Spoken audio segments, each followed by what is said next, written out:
Buraya alayım. Ben bunu merak ediyorum. Amerika'nın en ırkçı adamına bir şaka yapmış ama efsane bir video dediniz. Ben bulmadım. Efsane video, kesin izle dediniz. Şimdi bakacağım. Efsane videoyu görelim. This is America's most racist man, and this is the story of how I found this man and tricked him into giving me an interview. But the craziest thing about all of this is that it was all an accident. Because originally I was traveling to Harrison, Arkansas, because based off the videos I've seen online, it's America's most racist town.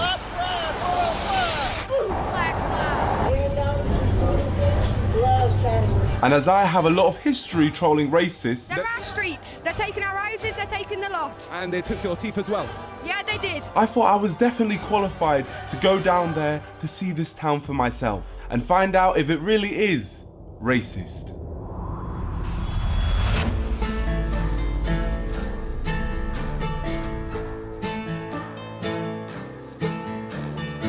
So I travelled from London all the way to northwest Arkansas. We're here! Well, we're not here yet. We have to get a taxi and then we're going to be there. And unfortunately, there were no taxis. So I had to try and hitchhike my way into getting someone to drive me all the way to Harrison, which is a 2-hour Aleykümselam. journey. You guys going to Harrison? Yeah, Harrison, yeah. What's in Harrison for you guys? So basically, we hear it's the most racist town in America. Oh, yeah? Yeah. That's why you came? Yeah, that's why I That's came so the whole way. I'm saying we get a road trip to Harrison. Baya yani bildiğin tüm bölgenin hepsi ırkçı mıymış? I really want to take you. I have to catch a movie, but let me see. And what time's your movie? It's at 10. I think I can pull it off. You think? I think so. You think you can pull it off? Aleykümselam, hoş geldiniz. I can do it. You guys have like, Yeah, no, we're not killers. We're not killers. First thing we have to do, we just have to prove that we're not killers. Here's the passports. This is where I just get out the zip tie and I choke you. No, not funny. So, have you guys heard much about Harrison? They had like a KKK headquarters there. I saw a video on YouTube last year. Somebody like had Black Lives Matter sign and people were telling them like, don't be here after dark. Oh my gosh. Once after dark. About 10 minutes, I'm gonna be back. You better be gone. It's definitely one of those towns that if you are a minority, don't stop for gas there if you can avoid it. Okay. Allah Allah. And you feel like I should be nervous going? I would be a little more nervous. Oh my gosh, George, what are we getting ourselves into? This was already sounding like a bad idea. Çok And merak to make ettim things lan. worse, Daniel told us a story about his friend who went to high school there. So your friends, He's black, right? He found a noose in his locker one time. And every day after school, he didn't stick around any longer than he needed to. He went straight to his mom's car to pick him up. God man, what, for real, what are we getting ourselves into? Why are you scared? You should be smiling right now. This is probably safer than England for you.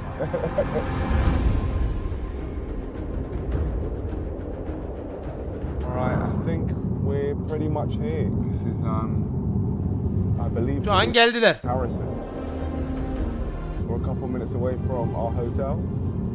And then we're gonna Otele almıyorlarmış. Mis gibi trolledi. Harbi trollüyor mu lan kanalı? Dur bakalım. start exploring. Thank you so much, my friend. I do want to give you some cash because obviously you drove us all the way down here. That's $300. Thank you so much. Here we go. So I waved off our good friend Daniel, and just like that, we had arrived in the most racist GTA 4 town gireceğiz in arkadaşlar. America. Time to go into this hotel. It is actually on the National Register of Historic Places. So, mental stuff's gone down here. Hello, how you doing? I'm Brenda. I'll be here until 11 tonight. Perfect. If you want torture, just come down and I'll torture you. Yeah, some we'll, more. we'll talk again, Belinda. Now, if a lift ever felt like a horror movie, it's this one. I was kind of worried. Here we go. Now, we've just got to go explore the Hadi town a bakalım. little bit. Belinda, where's best for like nightlife here? Good luck. This town's dead. You might head down to the square. The square? Off we go, into the darkness. Now this one, Ama orada bir eğlence ortamı olan bir alan varmış. Oraya gidiyorlar. this feels scary. You know, I'm actually scared. Yeah. Oh, I wonder why, George. To be honest, going out Allah late razı in a olsun town that is kardeşim, seen as teşekkür the most ederim. racist town in America alone Once after dark, man. might be the stupidest thing I've ever done on this channel, and that is saying something. I presume this is the square. And this place is dead. And just like that, we stumbled across our first local resident of Harrison, Arkansas. We're new to this place. We're just filming a documentary for the BBC. Where's it popping? Where's the nightlife going on? There is not really a nightlife in this town. No nightlife? Hiç yok ha. No, Nothing? no. This is what we call the square. As you see, everything is absolutely closed right now. And it is what, like 9:30 on a Saturday? Yeah, it's crazy. You got any friends around here? We're actually playing cards at the card shop right down there. Can we join you? Sure. Thank you so much for letting us Oh. know. Sorry, what's your name? Richard. Richard Nicholas. And Richard here had brought us into the land of the N-words. The land of the nerds of Harrison. Oh, big up. Let's play Magic. So I just pick a card to play. I'm playing the Command Tower. What card has he played? This is Shipwreck Marsh. I'm just gonna play my Blood Crypt. Ne oynuyorlar lan? I'm gonna play Evolving Wilds. We played a game called Magic the Gathering and I was claiming to be a pro, but honestly I had never played it before in my life and I think it was obvious. Draw card. Yeah, no, okay, a draw card. Got you. All right, so Draw card. yeah, draw card. No, from your deck. Oh, yeah, of course. But then I became a prestige 1000 level wizard and earned all of my fellow magicians' respect, which meant I could ask them to tell me the truth about this town. We were sent here on behalf of the BBC because we were told that Harrison is actually the most racist town in America. We get a lot of hate about Harrison being a racist town. It's not that everybody here is that way. It's just that there was a history in the past. Yeah. I'm pretty sure there's like a white supremacy group or whatever. They're in another town. They just like to come here so people don't bother their town when they do it. So whereabouts are they? It's a place called Zinc. Zinc. it is like a few hundred people, and there's a guy that runs a church down there that it has a small group of like guys that come out. Çete gibiler ha. But they come here or they buy a billboard right outside of our town. They don't do anything where they're at. So these racist places, as a black person myself, it doesn't make sense for me to go to at all. What would they do if they saw me? Trust me, if you went there, you would not be welcome. Allah Allah. You are darker skinned than they are. Tarikatlar abi, ciddi misin lan? And they will strip your car from one end to the other because they assume because you're different that you're probably also a criminal and after. I mean, there are places where if you walk through there, you would likely not. Diyecek mi? Mental. This was honestly a shocking start. The stuff they were telling me was so bad, it didn't sound like real life. And although these guys seemed cool, I mean, I even took Richard's number, I still needed to dig deeper, as that was just one group's opinion. So I went and found this bar to speak to a few more people. We've seen like reports online that this area is the most racist town in America. But actually, they live in Zinc. Huh? They live. Live in Zinc. Bak herkes orayı So diyor who ha. is the racist in Zinc? Oh, I can't think of his name right now. I can, but I won't say it. Yeah, okay. What's the name? I won't, Oh, you won't say it. say it. He's got a little group together over in. I think Zinc. there's a little church. So there's a mystery man in Zinc who is the leader of the racist group. Is it safe in Zinc? No, there's some people that live there that Would they like people like me? don't think so. I didn't on- know about it Yeah. till maybe 2 years ago. I was stunned by it and how secret it was kept. Yeah. You are so wise, Gandalf. What is the name of the Grand Master in Zinc? I can't. You can't say his name. Söylemiyorlar You ha. can't have the name. No, I'm not scared of him. He's an old grandfather retired, like me. I mean, he's. But you are good and he is bad. What is his name, Gandalf?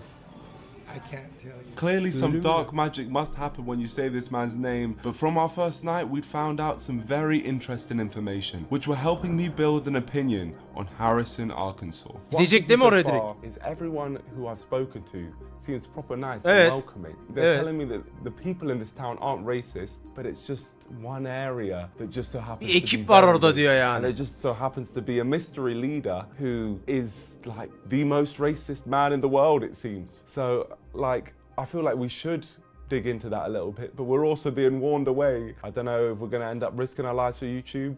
We'll find out. Again. Hadi bakalım. Again. Aleykümselam. Day 2. This was my opportunity to explore the town. James, I'm Shush. Say that one more time. Shush. Shush? Yeah. Okay. But the same things carried on getting repeated. The racism's honestly out towards Zinc.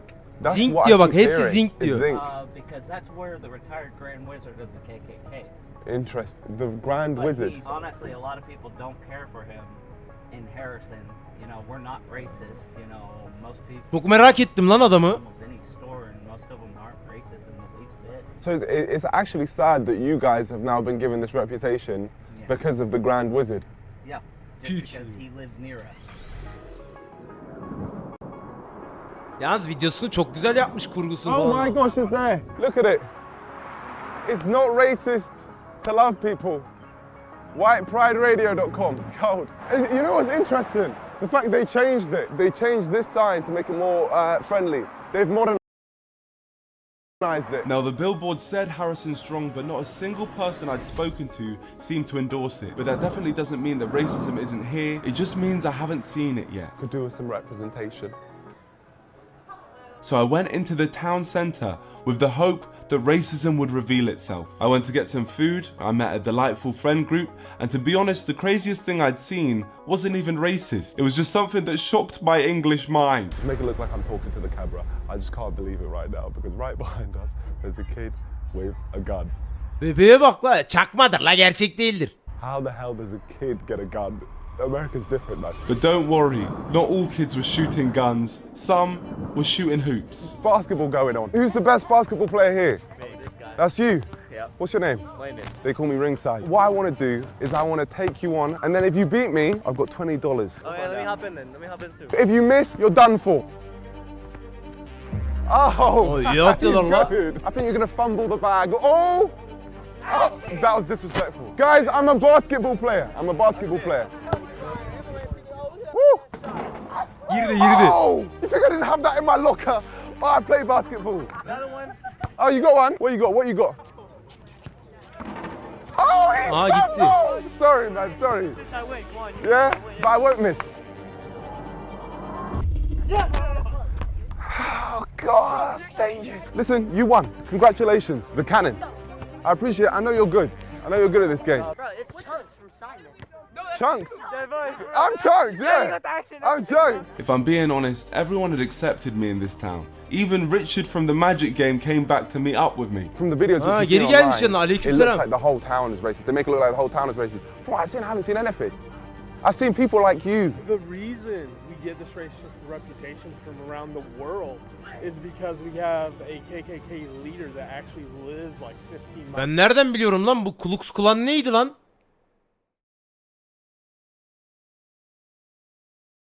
Ku Klux Klan neydi arkadaşlar?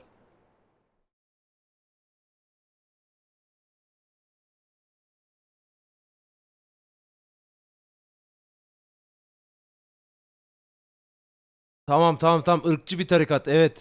Evet. Okey.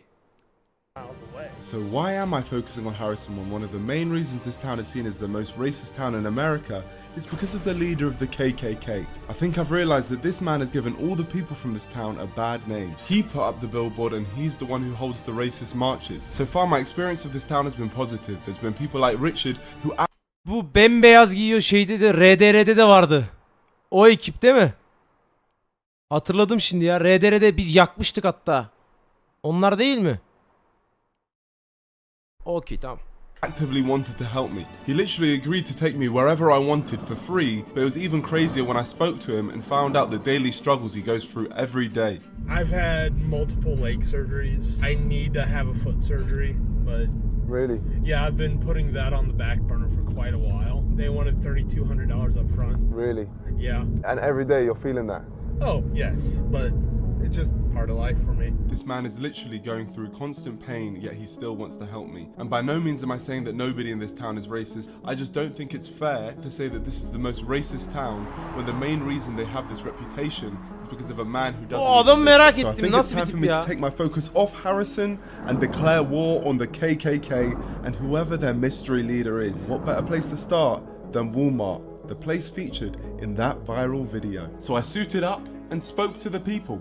Literally came from the UK just to document this area on behalf of the BBC. What's with this town and the whole connection to the KKK? They started in a town close to here, and they would have their meetings. Like some of the founding members lived on the outskirts of town. And where would they have those meetings? Sometimes they'd be held at the Hotel Seville. The hotel, they'd be in the Hotel Seville. Yeah. So they were having meetings in the hotel which we're in right now. So that's got like racist Links. Oh my gosh, the hotel we're staying in is a racist hotel. It's part of the reason why my husband and my stepson won't move out here. Yeah, no, I can imagine. So your husband's black? Yeah. So you're with it, man. You're with the cause. Fight the power. But it was time for me to find out who the wizard was and how I Merak could find etmiş him. adam I was ya. wondering if you could help me. I hear the great leader of the KKK, or the grand leader of the KKK, is in Zinc. I haven't the foggiest idea. Can you draw me a map on where we can go to find them? Your dad's just helping me. He's drawing me a map just to find someone. I'm not drawing your map because I don't know what you're looking for. I don't know where it's at or what. Okay, do you know anyone who would? No. Of what? So we're just doing a documentary here for the BBC, and we're trying to find the grand leader of the Triple K. I know that he has a compound in Oh. Zinc. In Zinc. And, Zinc, and whereabouts is this compound? That part I don't Zinc know. Road. Zinc. Zinc Road. Take the north 7. If you could just put it down, it's just easier for us to follow the map. Thomas Robb. Oh, that's his name, Thomas Yeah, Robb. Thomas Robb. Aa, He's ismini actually söyledi lan. Thomas. The leader out here for KKK. It's supposed to be a big mansion with a Okay, if you can Okay. just draw me how the house looks. Other than that, I have no Ne idea. yapıyorlar lan Honestly, şu an? thank you so much. You should be proud of your parents. They've really helped me here today for the cause. Yep. Let's go. And just like that, the moment we discovered who the Grand Wizard of the KKK was, an inside man from the KKK called the police on us and they escorted us off the property. Well, we've now left, so hi. There's the snitch, right over there. The wizard obviously has people here trying to stop us from finding him. But it was too late because I already had his name. Thomas Robb, leader of the Ku Klux Klan. And something tells me he's not a very nice person. My friend, when the Lord touched your heart. We have the illegal aliens, that's bad enough, but we're bringing millions of so-called legal aliens. My white brothers and sisters, you are a race of warriors and a race of conquerors. I think gay people is an abomination. The Ku Klux Klan is an American white supremacist terrorist and hate group, also known as the KKK, who have a history of many brutal killings of black people to keep them under their control. Even today, their goal remains white supremacy and a white-ruled America. Sounds stupid, right? Well, not stupid enough because they still have many members. So I think someone needs to go down there and make these people look as stupid as they are. Korkunç And I'll oğlum give lan. it my best shot. So it's time for me to track down Thomas Robb to Zinc, and there was only one man I wanted to take me there. Is that my favorite man from Arkansas? Kurtlar Vadisi'ndeki tapınakçılar farklı oğlum, ne alaka? Thank you so much, man. Nice to see you again. Yeah, amazing to see you, man. Today we're going on adventures together.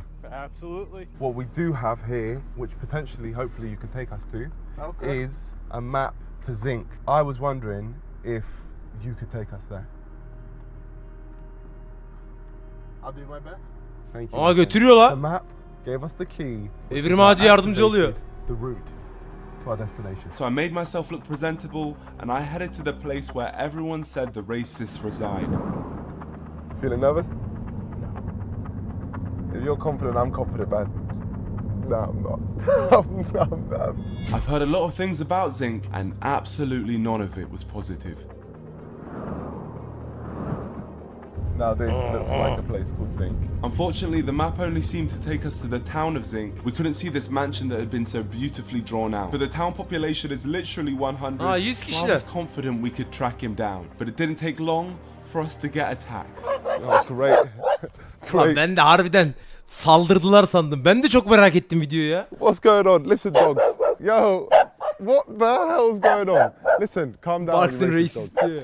Yeah, that's what I thought. Pussy. I know what he's speaking to me right now. He's definitely being racist and dog.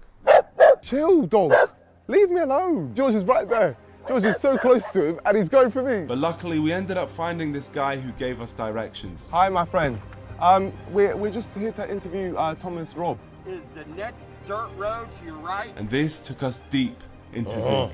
There was no going back now. No signal here either. Have you lost signal? I have.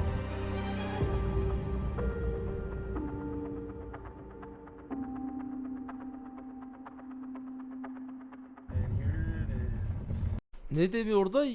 You quite possibly could get shot or hurt and then try to sue resulting in a long drawn out court battle. You will lose because this sign will be. Ne diyor amına koyayım? Vurulacaksın veya yaralanacaksın diyor da neden diyor yani. Mekana girdiğin için değil mi? Knocking on a KKK leader's door. Thank you Richard, thank you so much. Buraya girdiğin için gireni vururum diye bir uyarı asmış. Benim anladığım, yanlış anlamadıysam. Oğlum vurur lan harbi. Hello? What do we do? Do we knock? Oh, it's Confederate. Let's speak to this person. Hello, my friend. No, you need to leave. I need to leave. You need to leave. I'm here on behalf of the BBC. Are we not Bu able to adam have a mı? conversation? Give me a call tomorrow, and maybe we'll arrange it. Okay. Aha. How can I give you a call? Can I just get your number just so I can give you a call? Oh, we'll call you up. Okay, thank you. Is that him? Aha. Yeah, that was him. So we're now going to try and do this properly by booking it in. Şimdi bu adamı taşak geçecekmiş bu adamla, benim anladığım. Prank diyor yani. Trolleyecek adamı değil mi? Interview with him. Aleykümselam. tomorrow, And hopefully we can make something work. The only reason he seemed up for taking an interview with me is because I told him I worked for the BBC. So I'm going to run with that and say that we're running a positive story on the KKK, and hopefully that tricks him into accepting an interview. Hello, is this Thomas Robb? Yes. Oh my gosh. Aha. Oh my gosh, here we go. Hello, yes, I'm here. I'd love to get an interview with you. I've come from the UK to speak to you. We're trying to do a story on why the KKK isn't racist. We basically just want to talk it all over with you, if that's okay.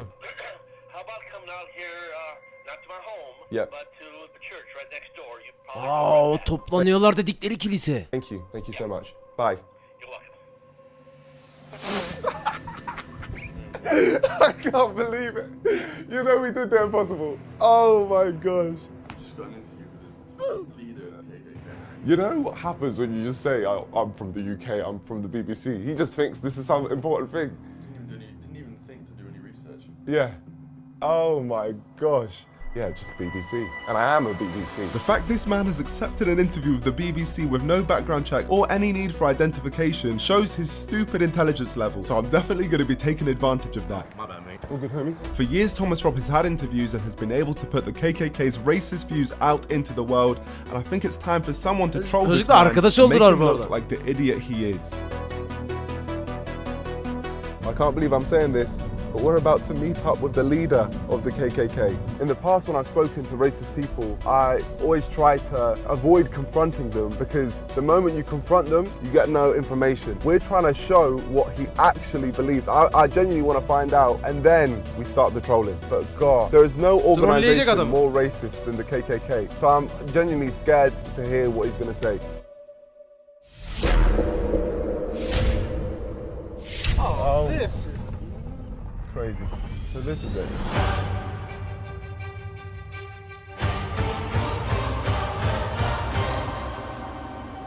So we're here at the home of Thomas Robb. Alt yazı otomatik mi? Ben anlamadım ki. Here we are. Big up Tom. Imar.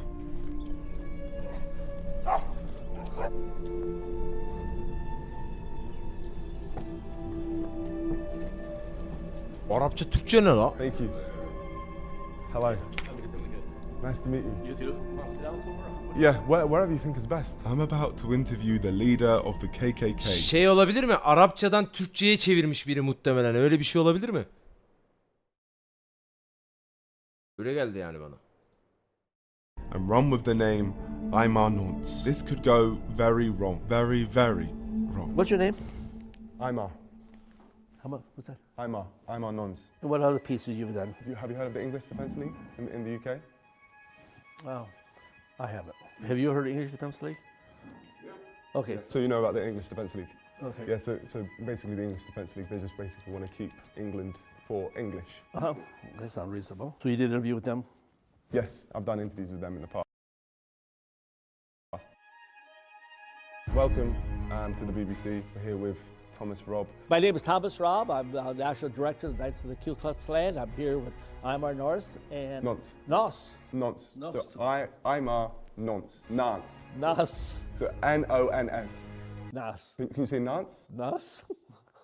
Nonce. Norse. N-O-N... S. Well, nuns. So nuns. Nuns. Yes, perfect. Nuns. I'm here with Irma Nuns. So now, if we can just do that from the top. I'm Thomas Robb. I'm here with Irma Nuns, and he's with BBC. Yeah. We're here having an enjoyable conversation about my involvement with the Knights of the Ku Klux Klan. I'm National Director, and welcome here to the Ozarks. Thank you very much. Really appreciate this. This is the highlight of my career. The highlight of your career. Honestly, I'm being real with you. First off, Thomas, could you just tell us about the KKK? When people hear the name KKK, all kinds of images come to their mind. We read in history books that the Klan were organized to subdue and put down black people.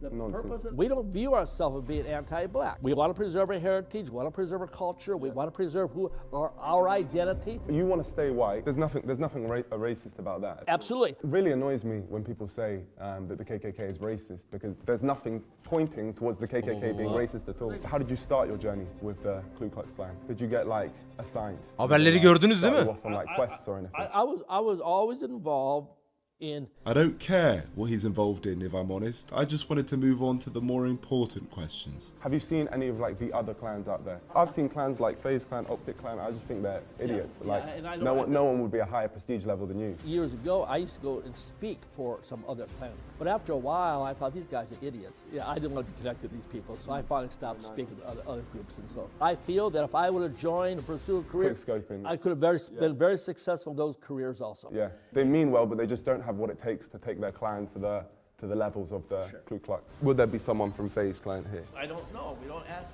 Optic. I don't ask. Yeah. Oh, fair. Church. So we don't discriminate in this church. Maybe we do. I don't know. Oh, yeah, he's laughing. Maybe we do, because everybody's not welcome in our church. I'm sorry. So could I come to this church? No. Okay. No, makes sense. Yeah. No, fair enough. Gelemezsin. What do you think of the people who say that you're racist? What do you mean by a racist? Someone who doesn't like black people or has prejudices towards black people. Even those words don't. What do those words mean? I've got prejudice. Of course I do. Everybody has Sorry, prejudice. was that a dumb question? I mean, I prefer being around white people. I'm sorry, that's the way it is, you know? Oh, no, but like I'm like a supporter of you, so including me, like you prefer being around white people. I'll be your friend, but you're not going to come over to my house for a barbecue. Oh, you wouldn't invite me? No. Oh, fair enough. Yeah, makes sense. And is that because of color? Yeah. Okay, yeah. I'm a separatist. I preserve my own people. And I'm not offended by if a black person says, hey, I prefer being around my black brothers. Fine, I understand that. I prefer being around my family than some strange family. Me personally, as a fan of you, I'm not trying to Hayranlarınızdan portray, biri. oh, the KKK is racist, because I've never seen anything racist by the KKK. It goes back to the idea of what is a racist. If a racist is someone who hates black people and wants to do them harm or something like that, and then obviously I have no desire to see misfortune come to a black child. I have no desire for that. I feel compassion for a young black mother whose child get caught up in the drugs or gets shot by a drive-by shooting. I feel as much compassion for them. I got to qualify that. I probably feel more compassion for a white child. I just have to say that. I believe that the black people in this country would be much better off if somebody like me was running things than the liberal crackpots that we got in Washington, D.C. today. Why has there never been like a KKK party? In this country, okay, up until... Wait, if we just look down the lens while we say this part. Okay, in this country, up until somewhere in the 1960s, this country was on Yavaş yavaş trollemeye başladı değil mi? White power structure, what I'll call that. That's not the way it is today. Yeah, things have changed now. The only way it's going to go back, in my mind, maybe I'm wrong. I'll always say, well, maybe I'm wrong. But until white people once again control this nation, black people will be unsafe in their own neighborhoods by their own people. From what you've said, I really respect you speaking from the heart like this. I actually did some documenting in the UK as well, where there was a group of supporters for the KKK in a town called Clapt. And I think that, honestly, you're like a Clapt guy. If you could shout out the people from Clapt, the supporters of the KKK in Clapt. Of anybody out there in the UK? UK? Yeah, in the UK in Clapt. In the UK, Ireland, Scotland, Wales, England. Howdy. I just know they would have appreciated a shout out. Well, shout out. Shout out to the people from Clapt. Shout out. Thomas is a clap guy. I don't really know the clap people, so maybe I'm wrong. No, you are, you are. Okay, I'm a clap guy, all right. Forgive me, clap people. Now that Thomas had called himself Clapped, it was time for me to reveal the ace up my sleeve. We run a group in the UK called the UK Stand with the KKK. We made a post of me and you together, and we mentioned if anyone wanted to shout out, maybe we picked 3 names and you just shout them out. They are your supporters. Let me see what you got there. Thank you all the people from the UK Stand with KKK. Right here we Trollüyor have bayağı. Thomas, and he's going to be shouting your names out. I map? You say? I map, you say? I don't know my I map, you say, but İçinden oku diyorsun da şu an yayında gözüküyor biliyorsun değil mi yazdığın şeyler? Şakır şakır.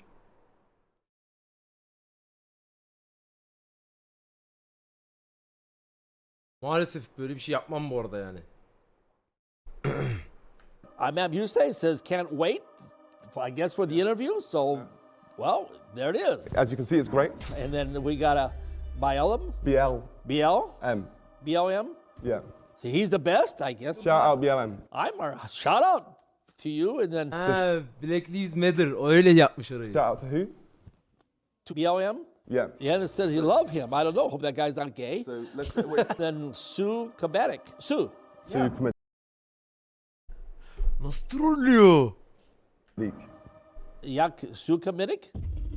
Yeah. I guess I pronounced that right. Yeah. Says love him. So I appreciate people like me. I like to have people like all these people are, and that's the thing. All You right, have fantastic. a lot of supporters in the UK. Thank you so much for shouting them out. Let's round it up properly because we'll look down the lens. Introduce your name properly. So just say, I'm Thomas, member of the KKK. I've enjoyed this BBC. I'm Thomas Raub. I'm a national director for the Knights of the Ku Klux Klan, and I enjoyed this interview with the BBC. No, it's this BBC. So it's just, I've enjoyed this BBC. It's a BBC interview. I've enjoyed this BBC. Yeah, thank you, thank you. It's been a proper deep interview. I appreciate you taking this to BBC. So am I the first mixed race person in this church? No, we've had reporters from every European nation. We have BBC here before a number of years ago. Oh, so this is the second time you've had a Second BBC. or third time, maybe, I don't know. Yeah, so you're experienced with the BBC. We've done a lot of interviews here over the years. BBC dediğini anladınız değil mi? O BBC dediği şey işte. Oh be. And he is deep BBC. We've done You've had a second or BBC. third time, maybe, I don't know. Yeah, so you're experienced with the BBC. We've done a lot of interviews here over the years. Any as deep as this one? It is what? As deep as this one. O kadar derin mi You've had a falan diye proper bak. deep experience with the BBC. Yeah, that's fine. Okay, great. Thank you. Thank you so much. Thomas Rob, you have no idea what you've just done. I'm not the BBC, I'm just a random man making a mockery of everything you stand for. I won't touch that just in case I disintegrate. Okay, BBC, here we have the flag of the Ku Klux Klan. No, there's the Knights Party. Huh? There's not a Klan flag. This is Oh. flag of her. Okay, of the Knights Party. So they're different. Correct. Okay. Okay, BBC. Here we have the flag. Oh, wait, we haven't got the shot yet. And here we have the flag of the Knights Party. Honestly, man, you've really smashed this interview. We need to wrap it up though, because I've got. You've got stuff to do. Thomas Rob, leader of the Ku Klux Klan, has taken this BBC. Thank you very much. You're welcome. No problem. Such a deep interview. All right. Welcome. Appreciate you. Okay. Thomas Rob had taken my BBC and was now struggling to walk. But I had one final question to ask him. I did mean to ask about the hoods in the Klan. Do you ever wear those hoods? The pointy things? We have them for a cross-lighting ceremony. Okay, all right. And just as a side question, have you ever made love with the hood on? I'm not even talking. Yeah? Okay, well, fair enough. Let's just get this pic and we'll go. At this moment, Thomas Rob had realised he had been swindled and he was burning. So never made love with the hood? You didn't say no, Thomas? Oh, great. You degraded yourself now. The interview's over. I'm sorry. You get in the car and you may leave. Okay, perfect. Appreciate you, Thomas. Thanks for the interview. Just got BBC'd.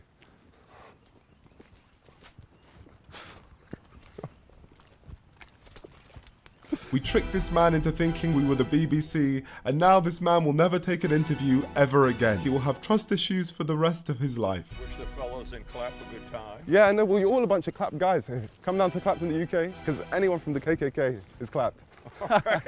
Clap guy. Big Yazık up. dayı anlamıyor ki dayı. Big up, man. Respect.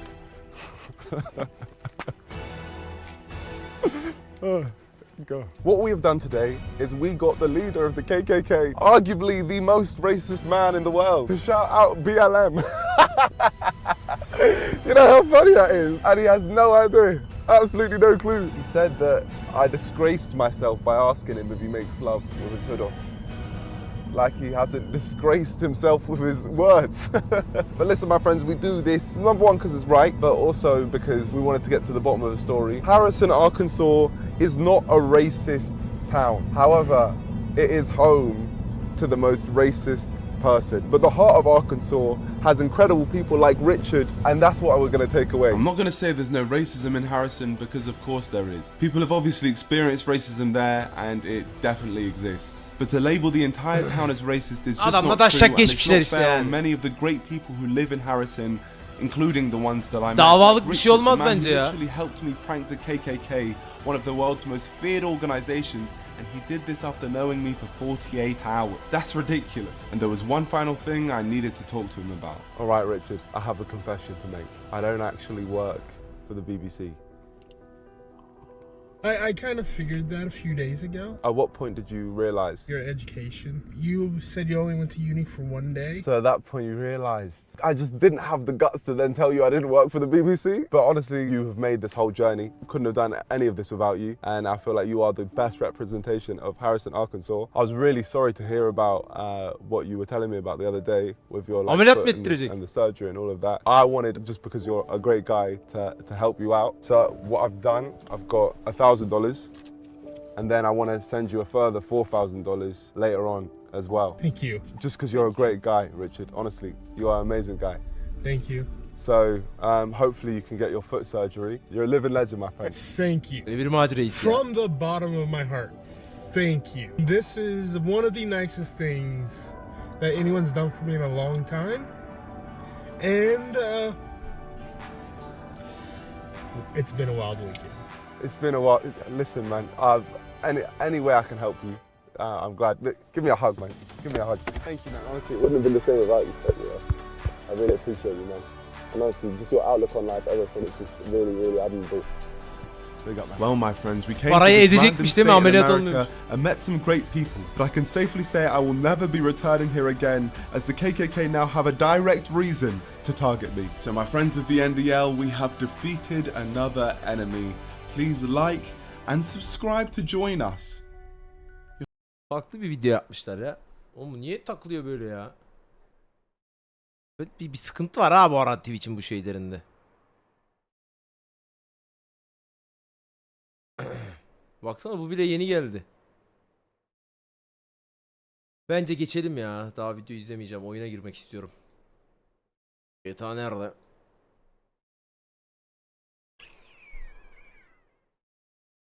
İçeri gidip geliyorum. Abone modu alalım, içeri gidip geliyorum hemen.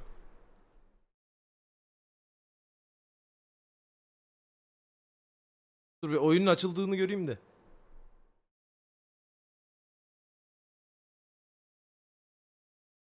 Aleykümselam aboneler. Ya bu açılır ya, gidip geliyorum hemen. Siz de bir içeri gidip gelin. Ne yapıyorsunuz?